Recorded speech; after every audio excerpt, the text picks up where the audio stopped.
Bonjour et bienvenue dans Amis, le podcast où on va bientôt épuiser toutes les sagas potables de notre jeunesse.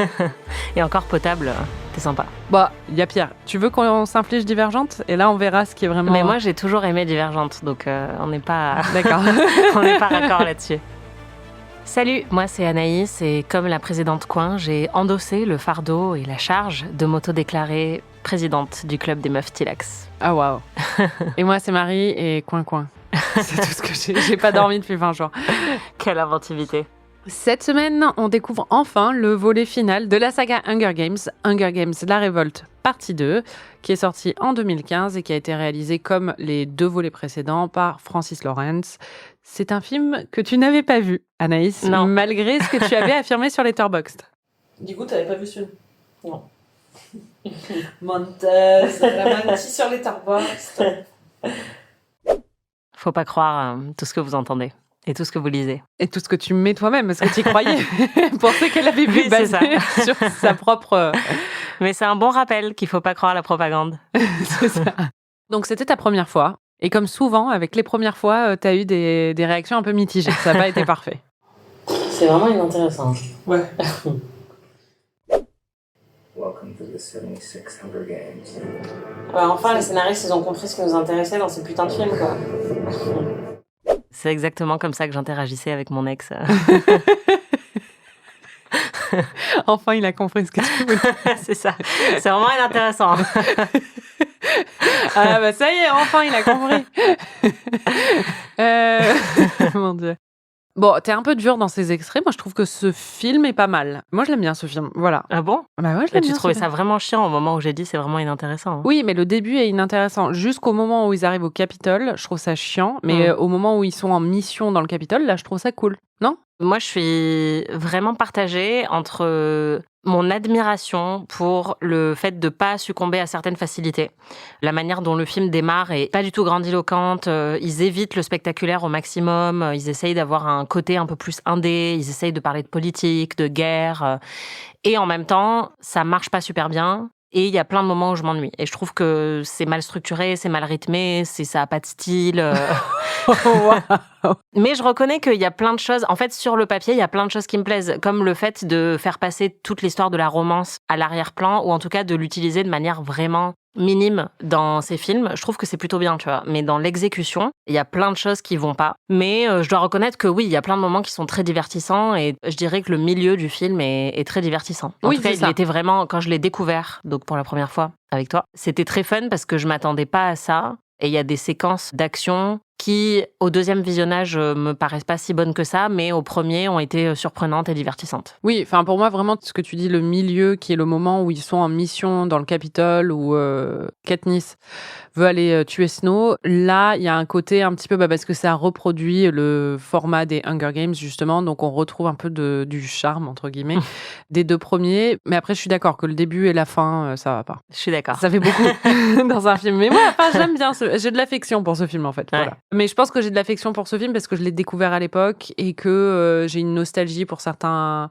C'est comme quand je regarde comme Cendrillon et que je trouve ça fun alors que c'est clairement nul. Ouais, et puis peut-être le fait d'avoir lu la saga aussi fait que, tu vois, Oui, ça crée un attachement différent à l'histoire de manière globale. Est-ce que tu penses que c'est quand même une bonne conclusion pour la saga ? Je dirais que dans ce qui se joue, oui. Je comprends pas. En fait, je suis contente qu'elle termine avec Pita. Spoiler. Je pensais que c'était... Je suis contente qu'elle termine la saga. Je suis contente que la saga se termine aussi, mais non, je trouve que il y a plein de choses dans le récit qui fonctionnent bien pour une conclusion. Le fait que il y ait certaines nuances de gris justement dans la gouvernance politique, le fait que les gentils sont pas si gentils que ça, le fait que Katniss est à la fois assez marquée par tout ce qu'elle a vécu, mais qu'elle termine avec Pita, le fait que Prim soit enfin morte. Il y a plein de choses qui sont vraiment pas mal. Donc oui, je trouve que pour conclure une saga, c'est pas trop mal. Sur le papier, c'est une bonne conclusion, mais dans les faits, l'exécution est pas ouf. Ouais, ça, c'est ça. D'accord. C'est ça. Comme ma relation avec mon ex.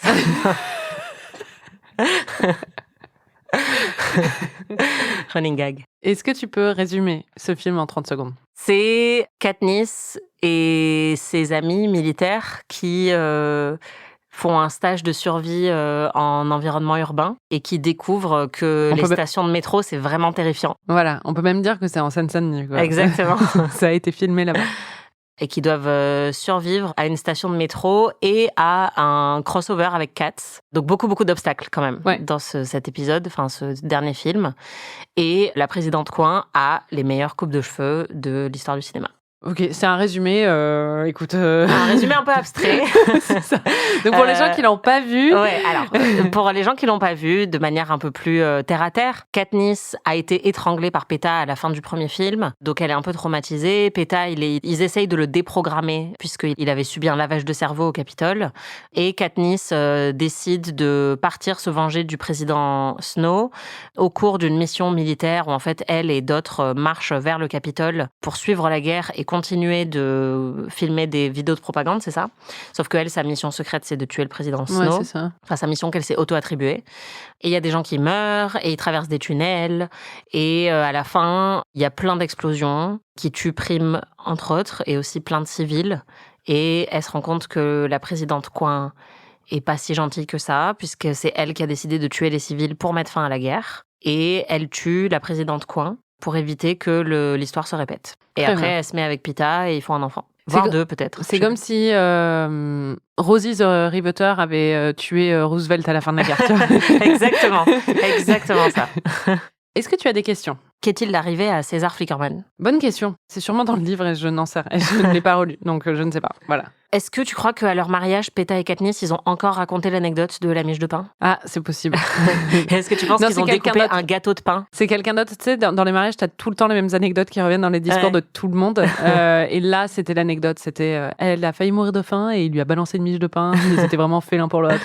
C'est ça.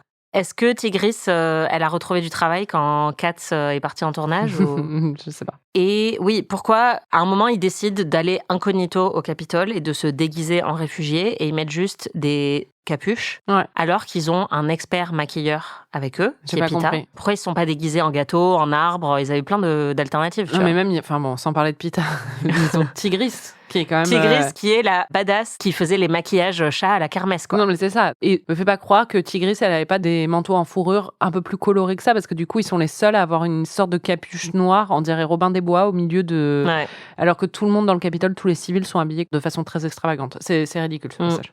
Comment est-ce que le chat est revenu du district 13? Oui, alors ça, je ne sais pas. Est-ce que je peux avoir l'adresse du coiffeur de Coin-Coin? Parce que vraiment, ce petit carré-là à la fin, magnifiquement bien coupé. Et est-ce qu'on peut dire que Gal y galère? On peut dire ça. On peut dire qu'il va même galérer longtemps puisqu'il ne va plus voir Katniss. C'est ça. Voilà. Qu'est-ce qui va lui arriver d'ailleurs? Il part dans un autre district et il devient... il devient CRS, non? Ouais, un truc comme ça. Préfet de police.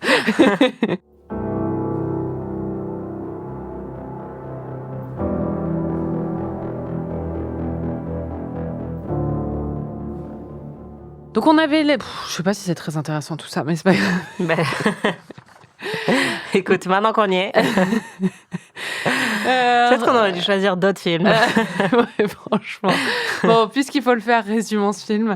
On a laissé donc Katniss étranglée, on la retrouve aphone. Et voilà, on va écouter un extrait de notre réaction à ce moment.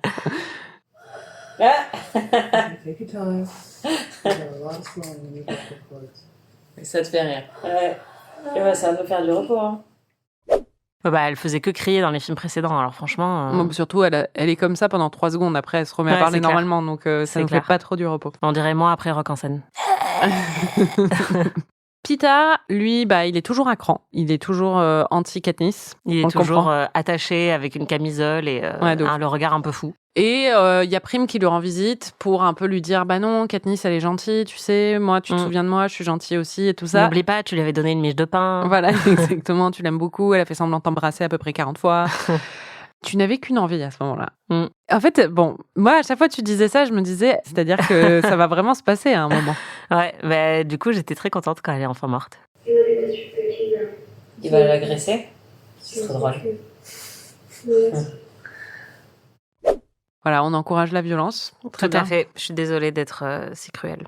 Parlons de cette histoire de la miche de pain, puisque eux, ils en parlent à nouveau. Ouais. J'en avais parlé dans un épisode précédent. Oui, parce qu'en fait, dans le premier épisode, il y a juste un petit flashback où on le voit jeter du pain sur Katniss. Ouais. Et j'avoue que sans contexte, ça m'avait paru assez incongru. Oui, et puis ça faisait presque cruel, en fait, la façon dont ça se déroulait. Ouais, et donc je t'avais posé la question et tu m'avais raconté, en fait, toute la backstory qu'il raconte là, dans le 4e film, où enfin, ils expliquent que, effectivement, comme elle avait très faim, il a vu qu'elle avait très faim, il a fait exprès de faire brûler la miche de pain pour devoir la jeter au cochon et ne pas la vendre, puisqu'il est boulanger. Et au lieu de la jeter au cochon, il l'a jetée à Katniss, et c'était le début d'une belle histoire. When I saw you die, I remembered something. About the bread. I remember you in the rain. And I burned it on purpose. To give it to you. I remember my mother hitting me. I was supposed to give it to the pig. That was the first we'd eaten in days. Why would I take a beating like that for you? Because you were kind and generous. And people said you loved me. Did people say you love me? They said that's why Snow tortured you. Et dans les livres, je suis presque à 100% sûre que c'est dans le premier livre que c'est raconté. Donc c'est marrant qu'il ait gardé pour le 4e. Je trouve que ça fonctionne pas trop mal ici. Bah après, c'est peut-être parce qu'il y a plein de gens qui, comme moi, pendant la production de ces films, arrêtaient pas de dire mais c'est quoi cette putain de miche de pain ? C'est possible. Et dans le 4e, ils ont rajouté cette ligne de dialogue juste pour enfin expliquer ce grand mystère. Putain, j'en peux plus de cette putain de miche de pain. Il y a toute une intrigue autour du fait que Peeta doit réapprendre à aimer et surtout à connaître Katniss. Le problème, c'est que c'est vrai que s'il se souvient plus de comment elle était avant, s'il la connaît que maintenant, eh bien, elle est un peu insupportable. Bien sûr. Elle est conne. Alors, Mère Teresa, quoi. Mère Teresa de la Révolution. En vrai, j'aimerais que Peeta il se mette avec Johanna. Et Katniss, franchement, qu'elle crève. J'en peux plus d'elle. He needs to see my eyes. Bah fais-le et arrête de parler. C'est clair. En fait, Peeta, il mérite mieux que Katniss, quoi. Ça, je suis assez d'accord. Mais Oui. T'es un peu dur quand même. Oui, je suis un peu dure. Non, mais là, clairement, on sent que la patience, la jauge de patience était au plus bas. Ouais. Bon, sachant que pour voir ce film-là, j'étais venue chez toi vers genre 8h du mat pour des raisons d'emploi du temps. Donc, clairement, j'étais d'une humeur assez consistante avec mes humeurs à 8h du mat, Oui, généralement. c'est ça. Sachant que Anaïs n'est pas très matinale. Voilà. C'est pas ton... T'as été déçue qu'il soit pas avec Johanna au final, du coup ? En fait, c'est toujours ça le problème, c'est que d'un côté, je respecte vraiment le fait que ces films-là ne mettent pas trop l'accent sur l'histoire d'amour, parce que dans Twilight, par exemple, c'était hyper chiant. Mais d'un autre côté, ça aurait rajouté plein de tensions narratives dont ils se privent aussi, parce que si Peeta et Johanna avaient eu un rapprochement, ça corserait un peu tout ce qui se passe dans ce film. Oui. Il y a assez peu de mystère dans toute la saga sur le fait que ça va être Peeta à la fin, je trouve. Au début, peut-être qu'on imagine que ça pourrait être Gale, mais je trouve qu'à partir du... Enfin là, les 2 derniers, ça paraît assez évident parce qu'elle est tellement déchirée par le fait qu'il soit resté au Capitole, que tu vois qu'elle attend qu'il revienne, etc. Et la seule tension, elle vient du fait qu'ils ont brainwashé Peeta. Mais... Ouais, ça aurait rajouté un petit truc en plus, quoi. Non, et puis même, en fait, quand on lit les livres ou quand on voit les films, on voit le temps qui est imparti à Gale et celui qui est imparti à Peeta. Et bah, forcément que ça va être Peeta, en fait. Tu peux pas avoir... c'est comme si Jacob gagnait à la fin, en fait. C'est pas possible. C'est pas le rôle secondaire qui peut... Ou si ça avait été le cas, ça aurait été vraiment un parti pris très, très fort de la part de la saga, quoi. Mais ce qui n'est pas le cas. Donc, évidemment que c'était Peeta qui allait gagner à la fin. D'ailleurs, c'est qui gagne dans 50 nuances degrés ? C'est Christian ? Je crois, ouais. Parce qu'il y a toujours non, un mais il n'y a peu... pas un truc avec le fait que... Il y a José. Ah oui, Faut ça, pas j'avais oublié. oublier José. J'avais oublié José. Non, dans mon souvenir, il gagne... Alors, attends. Oui, parce qu'on a fait une saison. C'est vrai qu'on les a tous vus. Ouais. Dans mon souvenir, il gagne, mais il gagne aussi en maturité et en douceur. Avant qu'ils se remettent ensemble ou quelque chose comme ça, je me souviens plus trop. Ouais. Mais enfin bon, bref, on savait que Peeta allait gagner à la fin, mais le triangle amoureux s'est quand même poursuivi dans ce dernier film, surtout qu'ils se retrouvent, la mission, ils se retrouvent un peu tous les 3 ensemble. Gale, il est pas con, il a compris que Peeta, elle avait un investissement émotionnel assez énorme. Ouais. Donc ça continue. Allez, c'est reparti. Faudrait faire des pronostics sur combien de fois il va switcher entre l'un et l'autre dans le film. Après, moi, je pense qu'elle devrait être avec Gail en vrai. Pita, clairement, elle a jamais eu de. Enfin, tu vois ce que je veux dire? Je sais pas. Moi, j'aime bien les deux, en fait. Ah ouais, plot Ouais. twist. Ouais. Et ouais, Oui, c'est vrai qu'on s'y attendait pas, mais comme quoi. en fait, Gail est resté constant dans son absence de jalousie, à part dans le premier où justement c'était très pénible quand il serre des poings parce qu'il voit qu'elle embrasse Pita. Et après ça, je trouve que c'est plutôt admirable qu'ils comprennent qu'il va devoir se mettre en retrait ou en tout cas que ça servirait vraiment à rien de lui taper des crises. Plus tard dans le film, il y a un moment en fait où Gail et Pita parlent l'un avec l'autre, ce qui est une première dans cette saga. She really loves you. And the way she kissed you in the quarter quell. She never kissed me like that. Just part of the show. No, you won her over. You gave up everything for her. Well, it's not going to be an issue much longer. I doubt all three of us are going to make it out of this, and if we do, then it's her problem who to choose, right? Yeah. I do know that Katniss will pick whoever she can't survive without. Tu t'attendais à justement un truc un peu cliché et en fait on se rend compte que Gale c'est pas un mauvais bougre quoi et qu'il a compris que c'était pas à lui de s'imposer ou de décider pour Katniss. Ou comme je l'ai écrit dans mes notes, Gail, il allume Mona Chollet et il met féminisme dans ses causes sur Bumble. C'est ça. Exactement. Oh non, là, ils vont avoir une conversation tous les deux en mode moi aussi je l'aime, mais du coup, vas-y, je te la laisse. T'es smart, toi. Gail, King déconstruit. C'est son consentement qui compte avant tout. Oui, parce qu'il dit à Pita de toute façon c'est pas nous qui allons choisir quoi, c'est Katniss. Tout à C'est fait. vrai, il a bien raison. Ouais, c'est Voilà. ça. Et du coup, il gagne des points, paradoxalement, alors que je voulais pas qu'il gagne. Non mais Gale ce est un triangle mec bien. amoureux. Le problème c'est qu'il est joué par Liam Hemsworth qui est un peu un néant total de charisme quoi. Oui, oui. Josh Hutcherson est beaucoup plus charismatique et charmant que lui. Oui. Qu'on soit attiré par lui ou pas, il a vraiment beaucoup de charisme et du coup, c'est vrai que face à lui, il brille beaucoup plus quoi. Mm. Et comme il est dans un rôle qui en plus est d'un personnage qui est plus mis en valeur, c'est sûr que ça fonctionne mieux.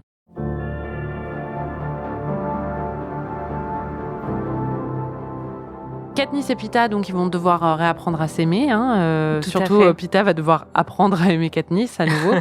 Et il trouve un petit moyen de faire ça, c'est-à-dire qu'à chaque fois, comme on lui a planté des faux souvenirs dans la tête, à Pita, et à chaque fois qu'il a un souvenir, il demande à Katniss maintenant si c'est vrai ou pas. Donc déjà, de base, il lui fait confiance, parce qu'elle pourrait lui dire vrai sur certains trucs qui ne sont pas, mais bon. C'est clair, t'as pété la nuit dernière? Pas vrai. À la fin, elle va lui dire je t'aime et elle va lui dire real or not real et elle va lui dire real. C'est ça qui va se passer. C'est un truc dans le genre. Trop bien. Je suis plus sûre. Mais... lui, là, Il a trop le seum. il est deg. C'est exactement ça qui se passe en fait. Ouais, Réel ça... ou pas réel? Ça me fait penser à Cap ou pas Cap, tu sais, le truc de jeu d'enfant, là. Ouais.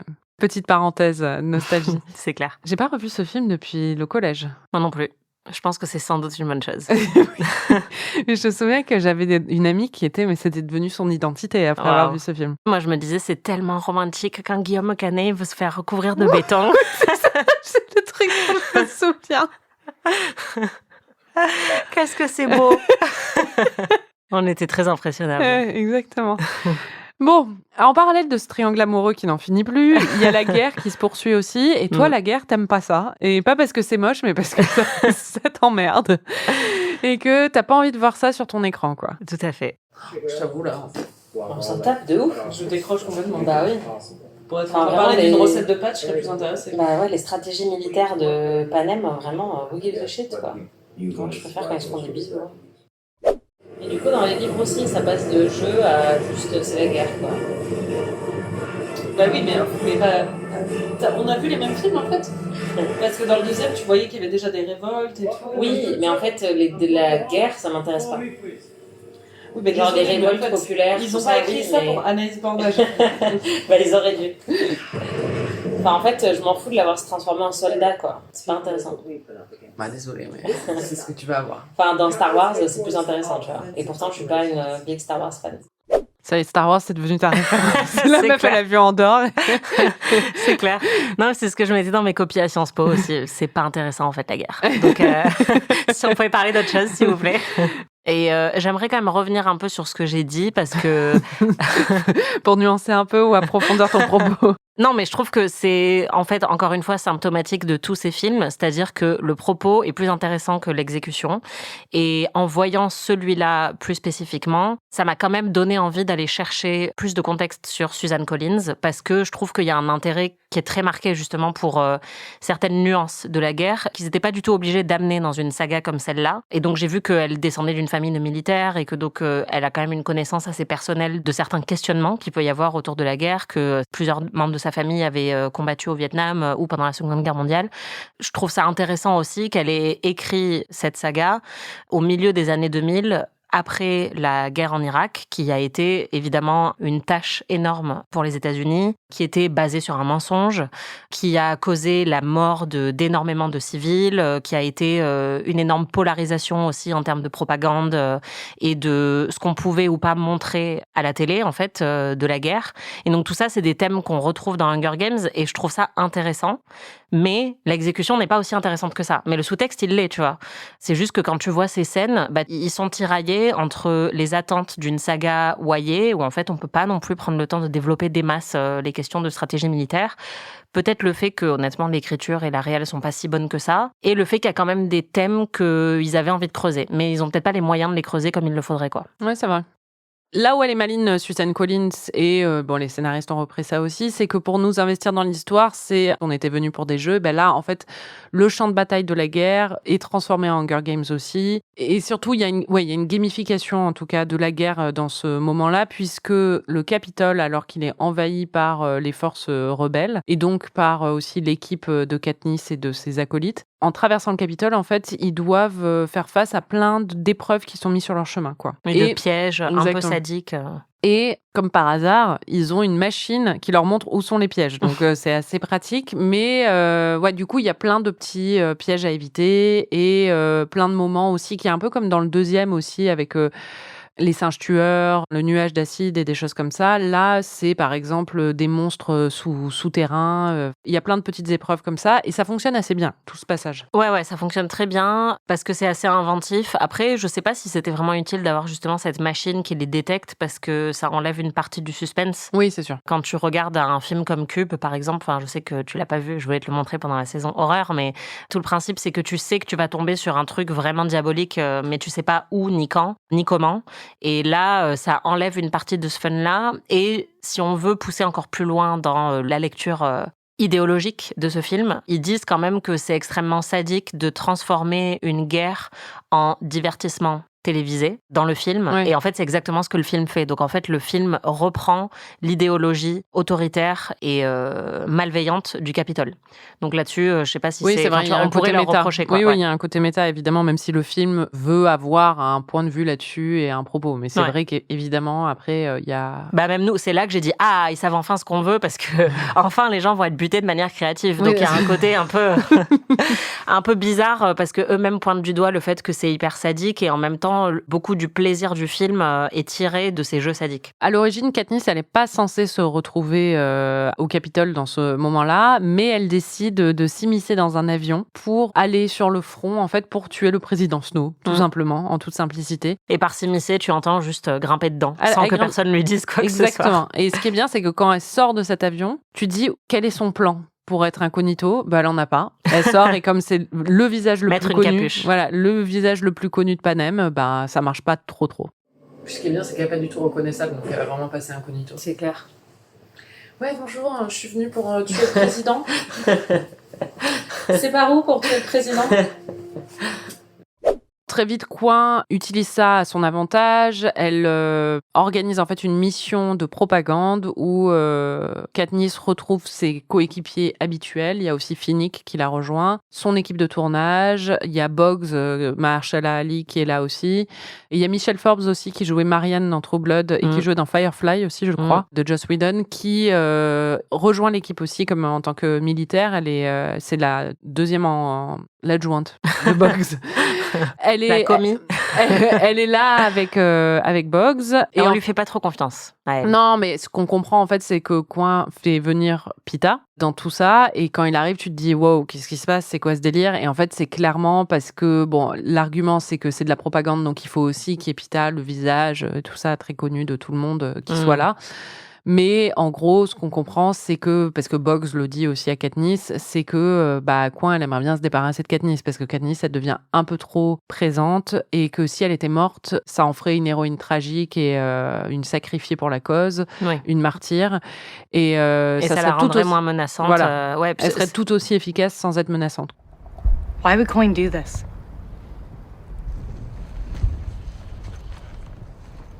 Here's all I know. It was Peter that she wanted rescued from the arena. She never liked you. She doesn't like anybody or anything she can't control. So she would put my life in danger? She denied, but What? one way or another, this war is going to come to an end. They promise a free election. Maybe she's starting to see you as a threat. Ça, c'est le moment que j'ai vraiment apprécié, c'est quand Boggs lui dit, en fait, si on gagne, il y aura des élections, et en fait, tu vas choisir un candidat, et si tu prends pas parti pour elle, ça peut être très dangereux, puisque si Katniss se déclare pour quelqu'un d'autre, les gens la suivraient sans doute. Et ça, c'est le genre de petit moment assez nuancé, assez fin, je trouve, sur toutes les conséquences qu'il y a après une révolte, que j'ai bien aimé. Ce qui est cool dans cette mission, du coup, dans le Capitole, c'est qu'il y a plusieurs séquences assez mémorables. Il y en a une qui est vraiment restée dans les annales visuellement, parce qu'elle est filmée dans un endroit où avait été filmé aussi Brasil de Terry Gilliam. C'est les espaces Abraxas de Noisy-le-Grand dans le 9-3. Et du coup, maintenant, il y a pas mal de gens qui vont visiter cet endroit qui, en fait, c'est des logements sociaux, donc c'est un peu étrange quand même, c'est du tourisme un peu étrange aussi, parce que c'est un espace qui est assez spectaculaire, qui a été conçu par l'architecte Ricardo Bofill dans les années 80. Il y a un côté très magistral et complètement dystopique, qui fait que ça fonctionne vraiment très très bien. C'est une sorte d'arène. Mais bon, visiblement, les conditions de vie dans ces logements sont pas vraiment terribles, quoi. Donc, il y a un côté un peu étrange à aller... Enfin, je comprends la fascination avec l'architecture et tout ça. Mais c'est vrai que je crois que, surtout Hunger Games a entraîné une vague de visites qui sont peut-être un peu dérangeantes pour les riverains et un peu déplacées aussi, quoi. Mais en tout cas, c'est vrai que visuellement, ça fonctionne très bien parce que là, d'un coup, c'est un truc qu'ils n'avaient pas vu venir. C'est que le piège, c'est que la cité se referme sur eux. C'est très inventif d'avoir utilisé ce décor-là pour créer ce piège-là. Et c'est vrai que c'est la séquence la plus mémorable visuellement du film, puisqu'ils sont pris dans un déluge de liquide noir. C'est une marée noire, quoi, un peu. Qui s'abat sur eux. C'est très impressionnant, c'est assez anxiogène. Et c'est le moment où le film a vraiment décollé pour moi. Au bout de un peu plus d'une heure, je pense.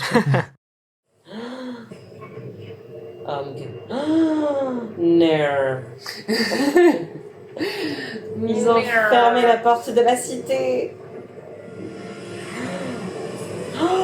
Waouh. Non mais là, tu vois, moi je cours même pas, là. C'est bon, hein, c'est fini. On a perdu le jeu. Oh. Oh. Ah. Oh. Oh. C'est qui? C'était Finnick? Non. Oh, j'ai eu peur. Oh là là. C'était la seule minute de ces 4 films où j'ai été vraiment investie.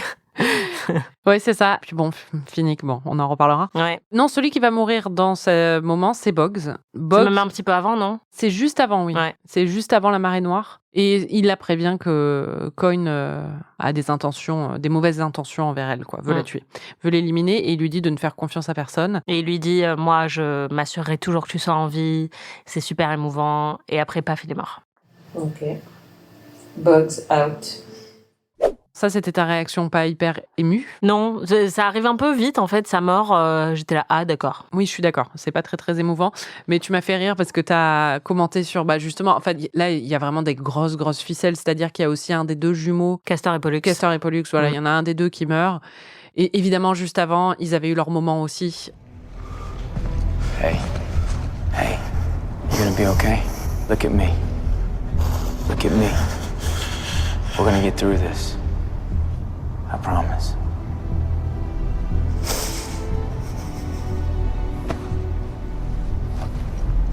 Took us 5 years to buy his way out of here. He didn't see the sun once. On savait pas comment il s'appelait quasiment jusqu'à 10 minutes avant cette scène. Enfin, tu ne savais pas, mais... Ouais. Enfin, en tout cas, c'était vraiment des personnages qui étaient à l'arrière-plan. Et on nous donne toute la backstory de ce gars, vraiment 5 minutes avant qu'il se fasse tuer. Et il a un moment un peu émouvant.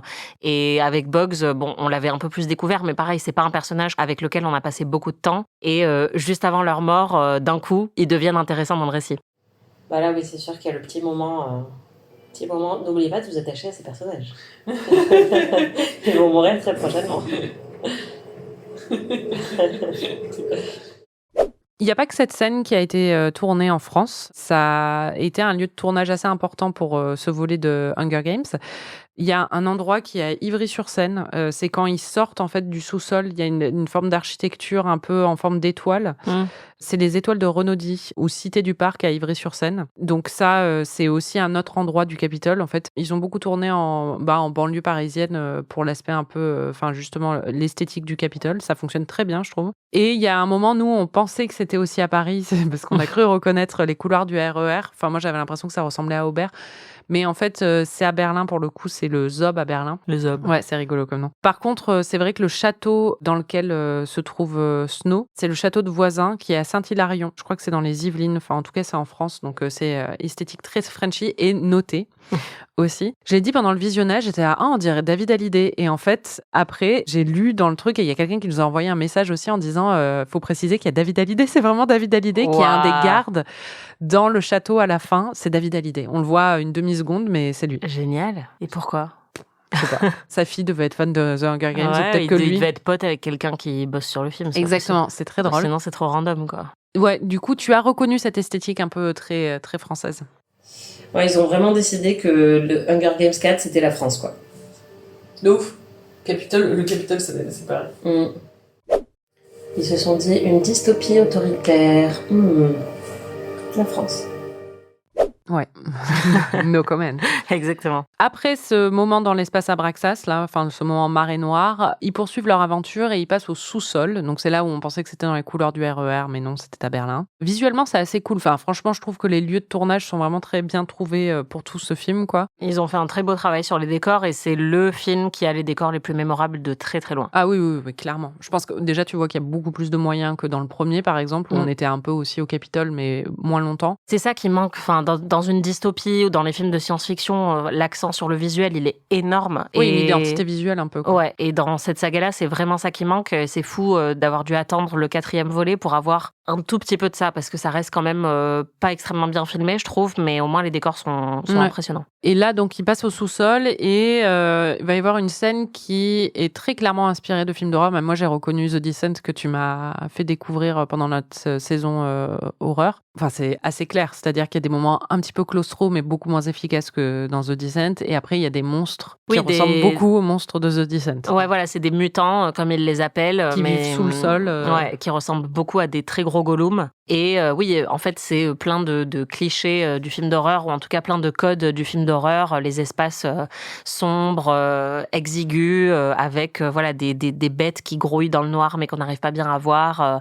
Et donc, ça rappelle évidemment The Descent ou Alien, qui est une des plus grosses influences sur la science-fiction et l'horreur de toute l'histoire du cinéma. Stylé. Alien 3. Nice. Ah putain, c'est vraiment The Descent, quoi. Ils ont copié. Bah attends, je sais pas, c'était en quelle année The Descent? 2005. Ah oui. Ah, c'est The Descent et c'est un peu Alien aussi. C'est The Descent. Grave, mais en version nulle. Oh, ça va, ouais. Je sais pas, ça manque de zombies. Et c'est dans cette scène, dans le sous-sol, où du coup il y a ces monstres, que un de nos personnages préférés est sacrifié de manière un petit peu rapide, expéditive. C'est-à-dire, en fait, le problème c'est qu'on le découvre dans la scène trop tard. On le suit pas dès le début. Et il apparaît au moment où justement il va se faire tuer, alors que pour que ce soit efficace, il aurait fallu que ce soit un peu le leader de la scène ou quelque chose comme ça. Enfin là il y a un côté, il fait trop figurant jusqu'au moment où, du coup, même toi, t'avais pas trop compris au début de qui il s'agissait. C'est Finnick, hein. Et pour un personnage aussi important, c'est un peu expédié, et même l'après, ils sont pas trop émus, quoi. Ouais, et même Jennifer Lawrence, qui justement a un jeu très intense dont on a parlé depuis le début, dans la scène où elle assiste à la mort de Finnick, elle est un peu en mode « Ah, bon bah, oups ». Ouais, c'est ça. C'est très étrange. J'espère qu'il va pas mourir, non. Non, non, non, non. Non. No. C'est trop triste. Mais parlons du plus important, parce que la mort de Finnick, on s'en tape. Ce film s'en tape très clairement, parce que ce qui arrive juste après, c'est bien plus important. Et c'est quoi?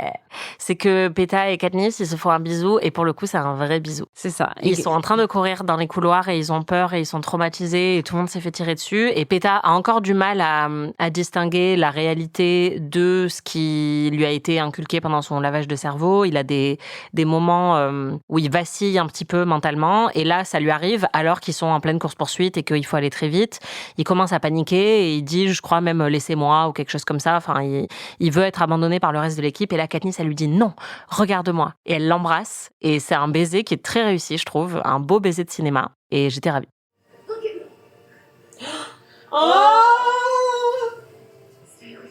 Oh, c'est trop mignon. Mais non, c'est net. Non, c'est beau.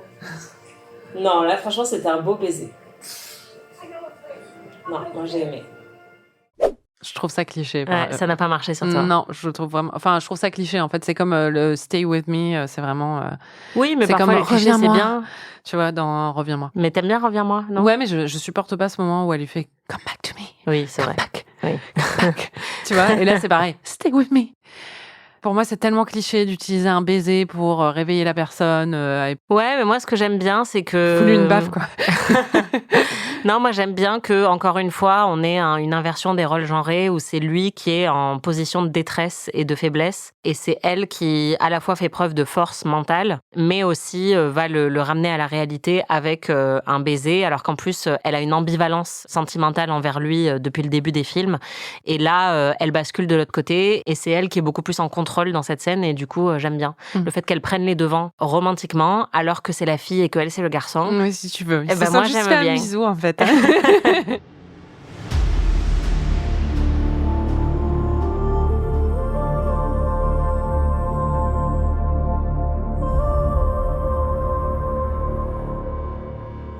Bon, ce chapitre, c'est aussi celui où on découvre que Coin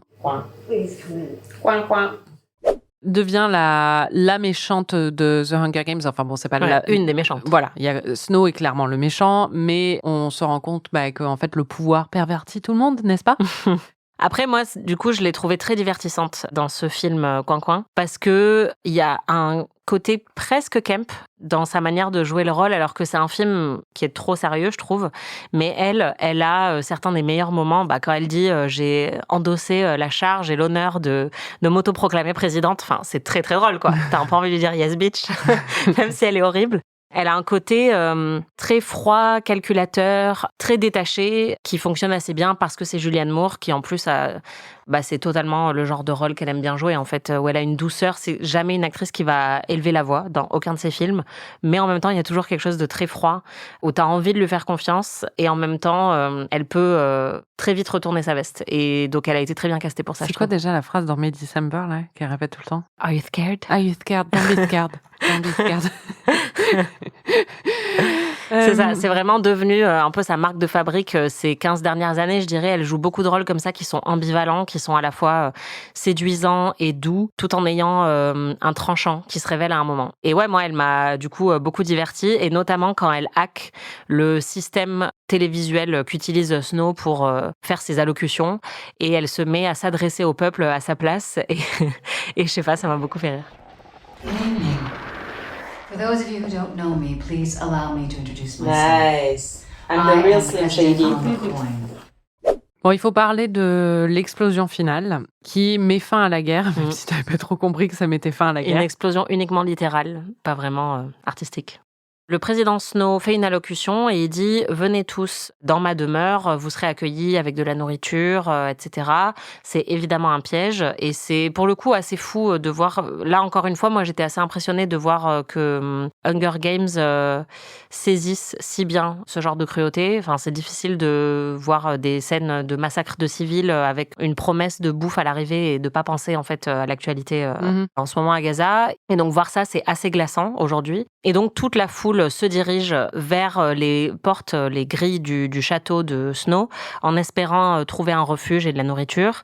C'est des scènes qui sont assez déchirantes et alors qu'il y a des affrontements et des bousculades qui commencent, il y a un avion du Capitole qui les survole et qui laisse tomber plein de petits colis. Et donc tout le monde pense que c'est de la bouffe, j'imagine, ou des cadeaux. Enfin, on sait pas trop, ça ressemble à des petits parachutes. C'était les mêmes parachutes qui étaient envoyés dans les Hunger Games aux candidats pour les... Ouais. Et en fait, non, c'est une énorme explosion qui va tuer énormément de civils qui se sont tous amassés devant la porte. Et c'était assez choquant.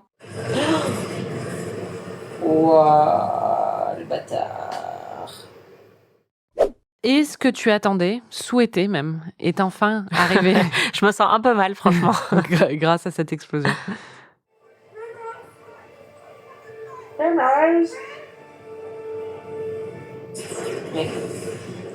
Mais non. Ils ont tué Prime. Oh, yes! Elle est en feu! Et pour une fois, c'est du vrai feu et c'est pas du faux feu. C'est la vraie girl on fire. Et ouais, t'as vu, je suis, hein. Ils ont vraiment tué Prime, là, comme ça? Putain, c'est un peu hardcore, quand même. Bien joué. Honnêtement, je m'y attendais pas du tout parce que je trouve ça quand même très violent de tuer la petite sœur. Dans les livres, c'est la mort la plus choquante parce que c'est vraiment le truc qui, pour Katniss, c'est le truc le plus traumatisant qui puisse arriver, surtout que tout a commencé parce qu'elle s'est portée volontaire pour sauver sa sœur. Quoi. Ouais, c'est clair. Et en même temps, bon, c'est vrai qu'ils ont tué Rue aussi dans le premier film, mais c'est vrai que voir des jeunes filles être tuées, c'est hyper choquant dans une saga comme ça. Mais du coup, pareil, j'avoue que j'admire la cruauté de la saga, d'avoir osé aller aussi loin, quoi. Et c'est cette mort qui met un peu fin aussi à la relation avec Gale, puisque on comprend que Gale avait suggéré en fait une stratégie d'explosion à deux temps, tu vois, pour attirer encore plus de civils vers un lieu où il y a eu une explosion. Et en fait, il y a une deuxième détonation qui arrive à ce moment-là, ce que Katniss avait trouvé très cruel comme idée. Et en fait, elle se rend compte que c'est ce qui s'est passé avec sa sœur, donc ça met totalement fin à son histoire avec Gale parce qu'elle peut plus le voir en fait. Elle le tient pour responsable en partie de ce qui est arrivé à sa sœur, quoi. Mais je me suis posé la question, du coup, c'est quand même pas lui qui a déterminé cette stratégie de la bombe qu'on voit à la fin. C'est lui qui avait développé un peu cette idée. This is another version of booby trapping a resource. Right. This one's designed to blind and smoke clings to the eyes. That's an application of the hummingbird trap. You scare people so they flee in this direction into what they think is a safe haven. Two-tiered explosion. You allow people enough time to rush in, help the wounded, then... A second bomb. Right. Second one goes off here. I guess there are no rules anymore about what a person can do to another person. Mais il y a aussi tout ça, on le sent un peu dans le livre et c'est dans le film, et c'est présent plus encore dans le livre. Katniss, elle a un énorme dégoût vis-à-vis de la guerre et vis-à-vis de tout ce qui est justement propagande, stratégie, coin-coin, tout ça. Gale, on comprend qu'il est beaucoup plus dedans. Il devient un proche de coin carrément et il est complètement acquis à sa cause et à ses méthodes. Donc, il y a une divergence à ce niveau-là entre les deux et c'est aussi ça qui devient complètement irréparable avec la mort de Prime, quoi. Ouais, c'est vrai qu'il y a des moments choquants où il dit, quand il parle de cette stratégie et qu'il dit, de toute façon, même si c'est juste les gens qui passent le balai au Capitole, eux aussi sont coupables par association avec le Capitole et ils méritent de mourir. Et c'est hyper violent d'entendre ça, quoi. En fait, ce qu'il faut dire, c'est que du coup, cette explosion, si c'est pas clair, elle n'était pas préméditée elle n'a pas été commanditée par Snow comme ce qui semble au début. C'est ce qu'on pense sur le coup. C'est ça qui met fin à la guerre, mais en fait, c'est Coin qui l'avait commandité. Et c'était une manière justement de retourner toute la population du Capitole contre Snow et de mettre fin totalement à la guerre. T'as pensé quoi, toi, de cette fin-là ? Je trouve que c'est intéressant de montrer que effectivement la stratégie de Coin est tout aussi cruelle que celle de Snow. encore une fois, pour une saga young adulte, d'introduire une morale un peu plus trouble et de parler de la guerre de cette manière-là. Je trouve ça assez admirable quand on voit, il y a eu énormément de débats sur, par exemple, les Avengers et le fait qu'ils ont buté des populations entières et c'est jamais... Enfin, il y a des films entiers dans lesquels ça n'est jamais remis en question.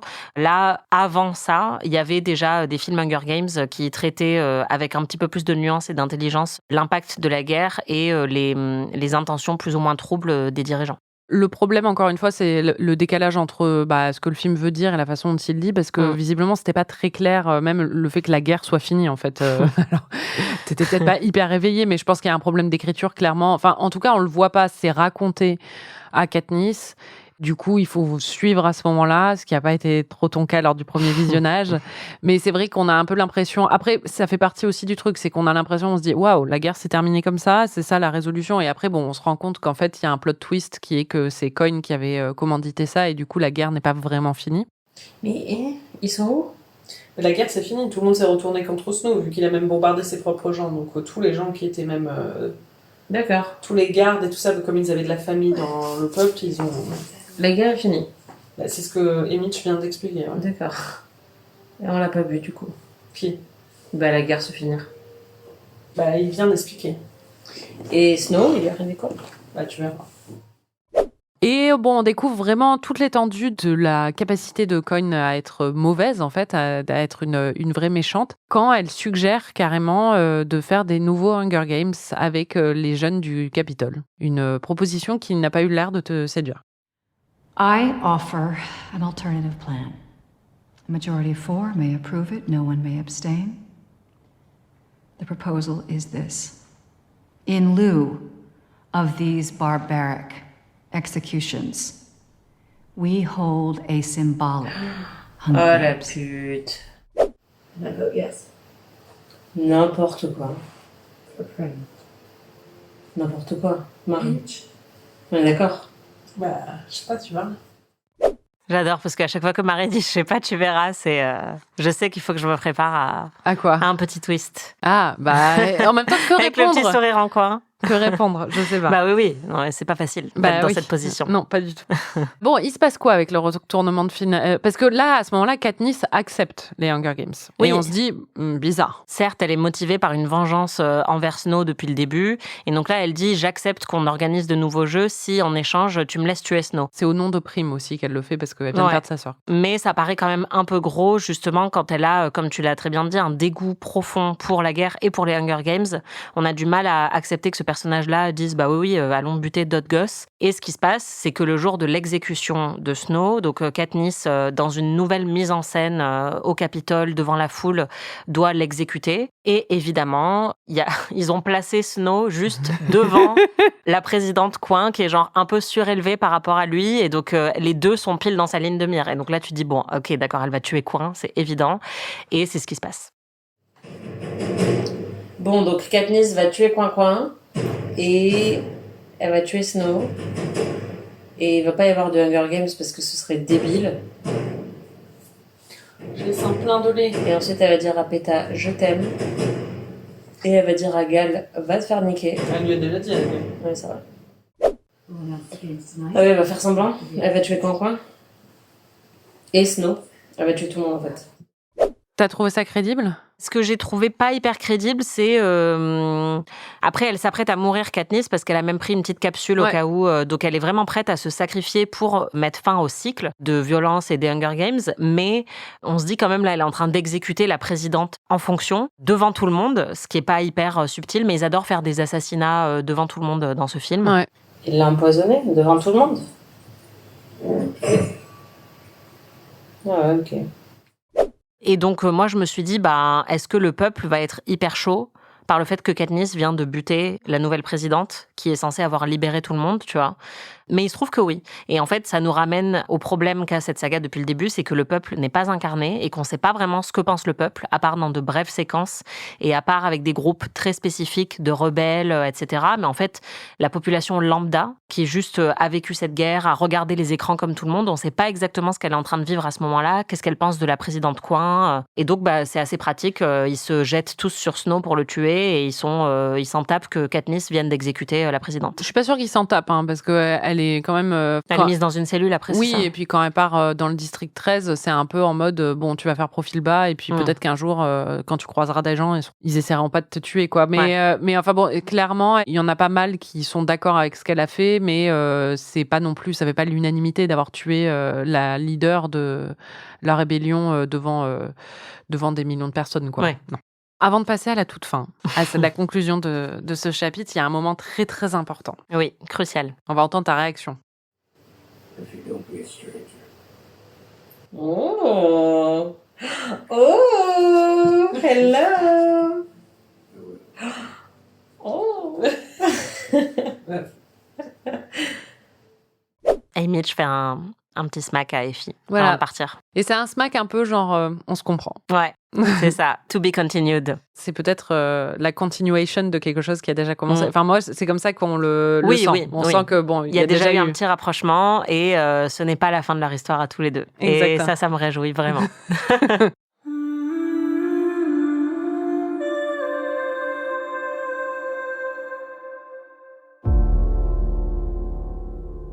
Parlons de la vraie fin, qui est donc celle entre Peeta et Katniss, j'oublie tout le temps son prénom. Elle revient dans le district 13, elle est toute où il seule. y a personne, voilà. Sauf le chat, qui lui est revenu tout seul à pied depuis... elle revient dans le district 12, pardon. Et il y a personne, sauf le chat, qui est revenu à pied du district 13. Et Peeta la rejoint. Oui. Et là, ils vont connaître enfin la félicité matrimoniale. Tout à fait. En plus, il lui avait dit, si on se revoit un jour, ce sera dans un monde différent, juste avant qu'ils se quittent et qu'elle parte au Capitole. Et c'est vrai, le monde est différent. Et donc, il y a quelque chose de très beau aussi de se dire, bon, bah, ils ont survécu à tout ça. Et là, ils sont de l'autre côté. Et enfin, ils peuvent se retrouver et vivre quelque chose d'un peu plus apaisé. Et moi, je suis vraiment contente pour eux, tu vois. Ouais. À ce moment-là, en tout cas, je le suis. Voilà, là, t'étais hyper contente.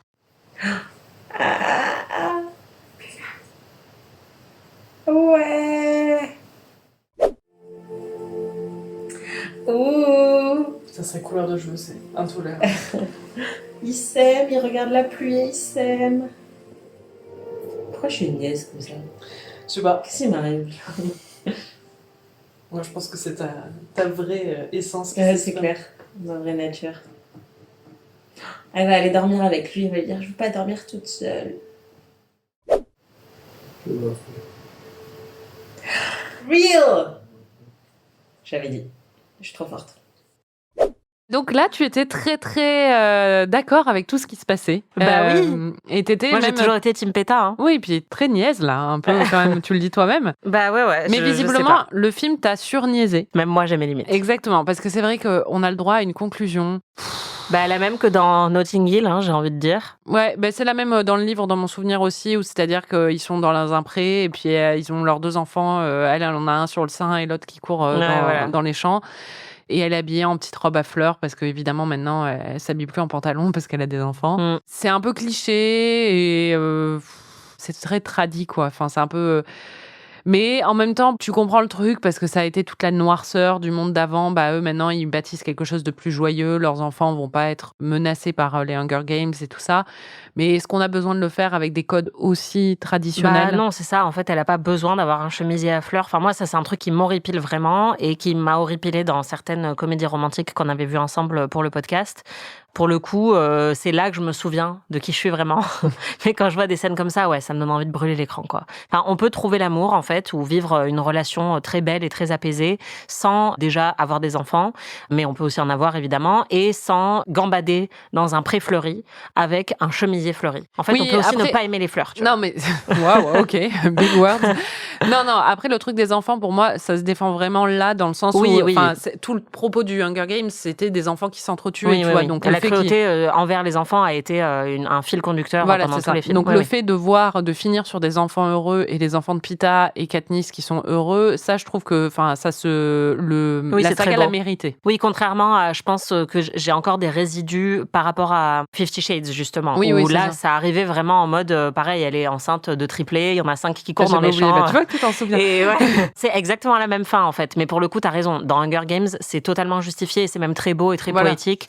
Dans d'autres films, tu vois, ils avaient jamais parlé d'enfants avant. Mais c'est vrai que ça aurait pu être fait différemment et que le côté robe à fleurs, c'est un peu too much. Et enfin, nappe de pique-nique et tout ça, t'as un peu envie de dire, ça aurait été peut-être mieux de les voir à la table du petit-déj un matin ou un truc comme ça. Ouais, c'est ça. avec, Ou quand ils regardent la pluie, ou quand ils sont tous les deux dans leur lit. Et là, enfin, je sais pas, t'as les gamins qui arrivent, tu vois. Bon, mais... ça aussi, ça aurait été. Ça, c'est une pub chicorée.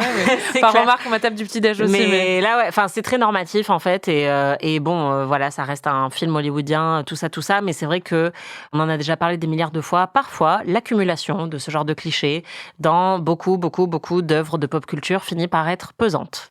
T'as une réplique préférée dans ce film ? C'est juste, on n'a pas parlé de Johanna, qui est toujours la meilleure, je pense la MVP de cette saga, et qui, au début du film, se fait la voix du public en allant voir Katniss. Déjà, elle lui pique son aiguille pour voler sa drogue.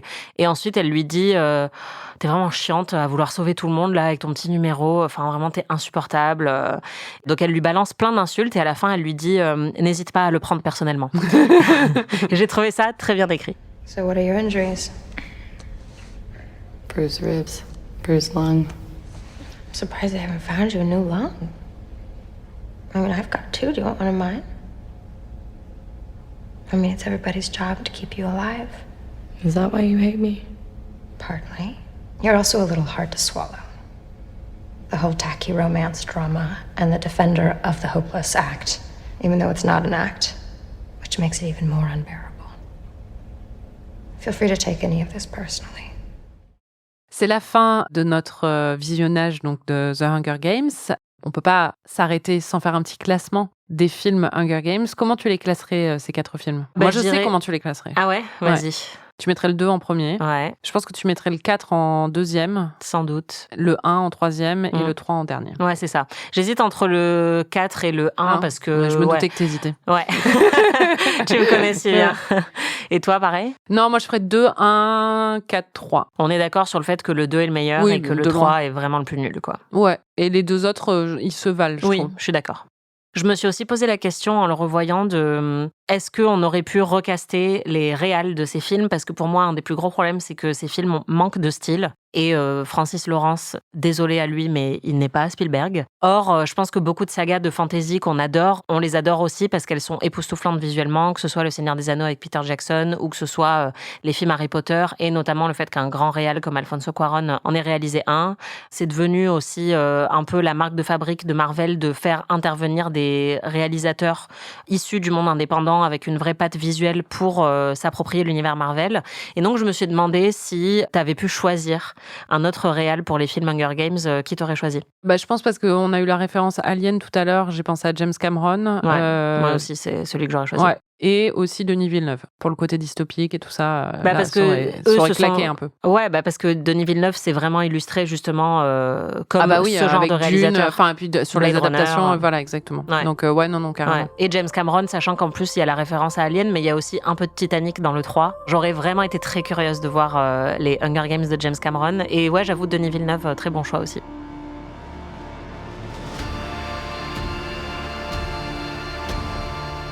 C'était Ami. Merci Anaïs. Merci Marie. Et merci à vous de nous écouter toutes les semaines. On revient très vite pour une nouvelle saison d'Amis qui va parler des comédies musicales. On a très hâte de vous retrouver. À très bientôt. Salut. Vous pouvez retrouver tous les épisodes d'Amis sur slate.fr ou votre plateforme de podcast préférée.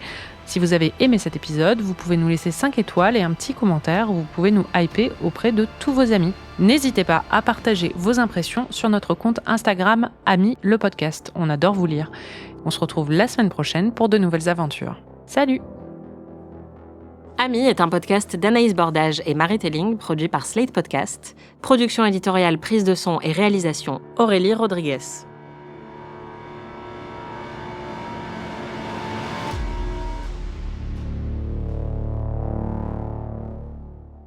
Oula, t'es sûr que c'est le fils de Pita, lui? On dirait le fils de Poutine. Il a l'air asiatique. C'est pas ton bébé, ça. Pose-toi des questions, là. Pourquoi elle est dans une usine de Crayola géant? Je crois que c'est des missiles Anaïs. Ah, ok. Si seulement elle a des pitards, on pourrait le faire passer pour un bébé. Bébé, c'est violent quand même. Oh non. Oh non. S'il meurt, je me révolte. Partie 2. Voilà. J'ai rajouté ma petite... Oui, c'est bien. Non, t'as raison. Je sais pas, la bande passante pour contribuer à cette conversation.